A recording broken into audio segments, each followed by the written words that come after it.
Is Nefarious Fuckery Dude talking again, and I'd like to think I'm getting bored of this, but I can't because it's always changing, and there's always some other bullshit that's going to happen in Mr. America, end of the world, United States. Easter. You notice this? I got the camouflage uniform on today because I'm going to be out hunting the Easter Bunny right after this little podcast. Not really. I love the Easter Bunny. I love Easter. I think it's a great event, and it signifies probably the most holy day in the Christian faith of all of them. It's kind of interesting. We're going to get into the simple situation right now of the difference between obeying and understanding the Constitution. That means upholding the Constitution, stuff like that. And one of the things that is really kind of weird nowadays, and why we're not having a damn fit about this, is the separation of church and state. I tell you what, are you kidding me? They're sitting there and they always talk about all these, I hate to pick on just the liberals, but right now they're the number one hypocrites in the world, because they always talk about separation of church and state. They won't let a little kid pray and fold his hands at dinner time at a school, public school, or anything like that. But holy shit, as soon as you sit there and you want to sit there and have a church service during we call it a pandemic, but no, we don't. You guys do, or I shouldn't say all of you. But a difference between a pandemic and whatever it is. Okay, but they can't have church. Is there separation of church and state? No, hell no. They're sitting there saying, no, you can't go to church. It's a terrible thing to do. We got to socially distance ourselves. Holy man. But no. Church and state, it's like somebody can't make up their own mind. You, Mr. Great government bullshitters of the world, you are going to tell us what to do on everything. And God dang it. Oh, I try to save myself, especially the day before Easter. I'm going to try not to swear very much. It's kind of hard when this crap is happening, but it is what it is. And like I say, what the heck are we being so silent about the difference between separating church and state and letting them just decide what the hell's happening in our churches too? Weird, isn't it? No, it's because we are getting really taken care of here. We're being hoaxed out of the world, and then we're a bunch of pansies too. I mean, I say we a lot, and I know most of the people that watch this, or for a while, are going to realize, I'm going to listen to the guy, because he's saying the truth. But there's so many that just won't listen to the truth. And I say we, I mean us, all Americans as a whole. So I know lots of you guys are good people that want to do the right thing. But of course, why don't you? I'd have to say the number one reason is shaming. You guys, even me, I feel a little bit guilty about it, and I worry a little bit about it. But I say, as the time goes on, I'm getting more and more like, the hell with this shaming. You don't like it. You want me to wear a face mask? Hell, kiss my ass. I'm not going to do that. You want social distancing? No, I'm going to give up, go up there and hug you. You want to sit there and you try to tell me no handshaking? Oh my God, that's what I do. That's what civilized people do. They do a handshake. What the hell's wrong with you guys? And what the hell's wrong with you guys that are letting this shit happen? Oh, here, and you listening to this. You're listening, rather than worrying about the Constitution, you're listening to this Dr. Fauci or Fucci or... I'm going to call him Dr. Fuckery, because that's what he is. He is Dr. Fuckery. And you're listening to this phony piece of crap that he's in his 15 minutes of fame right now, and you're stoking his ego. Don't listen to that piece of shit. And there's lots of his colleagues that can't stand the guy. They sit there and he's an arrogant ass. Oh, Dr. Fauci, he's so cool. Dr. Fuckery, he's so cool.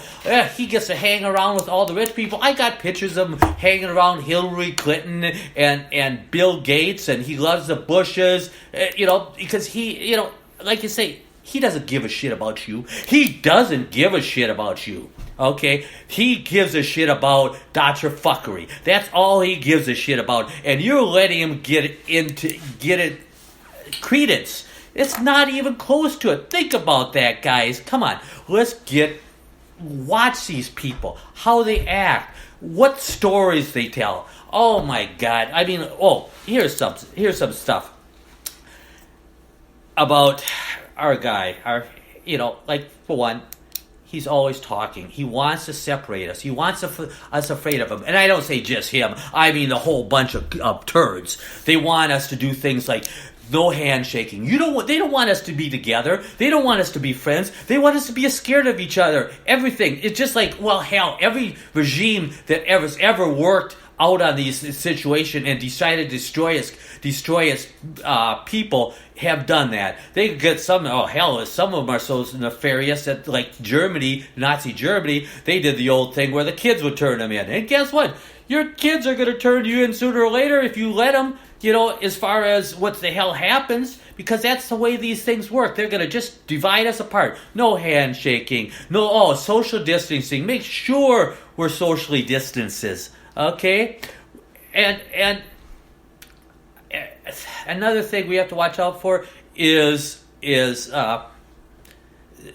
they and we let them staying relevant. Are you kidding me? These guys aren't relevant, and they never have been. This disease is a typical virus. It's just the way viruses, and we'll get back to that again, just a typical virus, the way they run it. Okay, but no, we're going to do lots of things. Then there's Fuckery dude, Dr. Fuckery, I should say, to be more specific.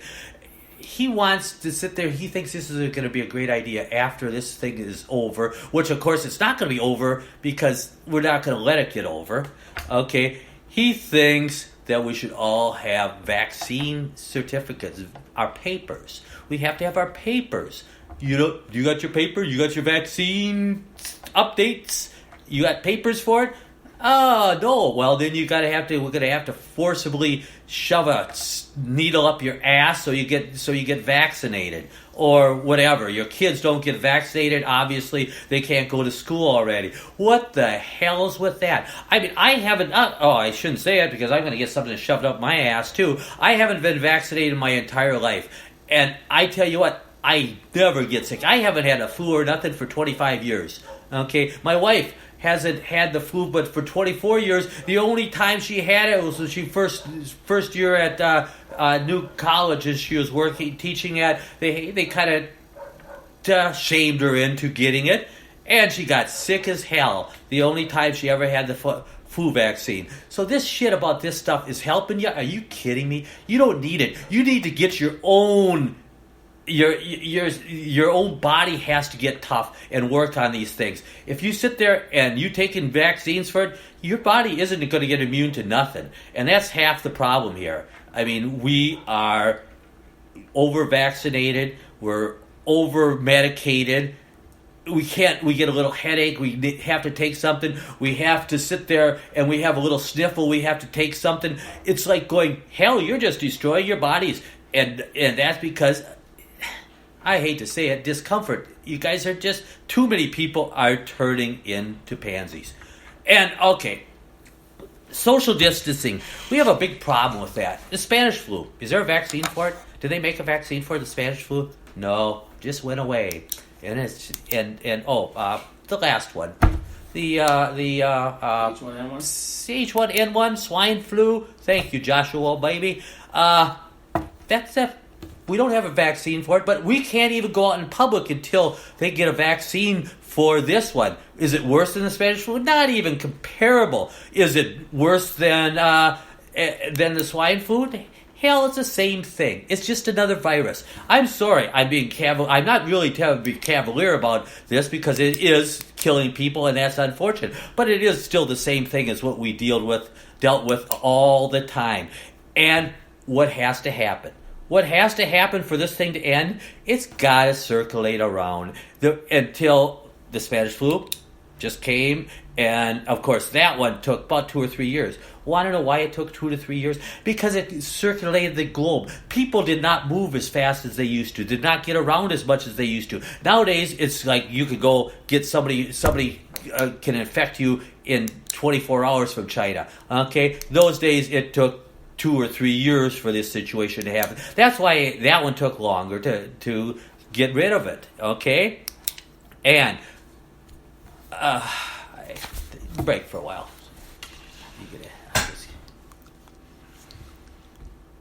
All right. Anyway,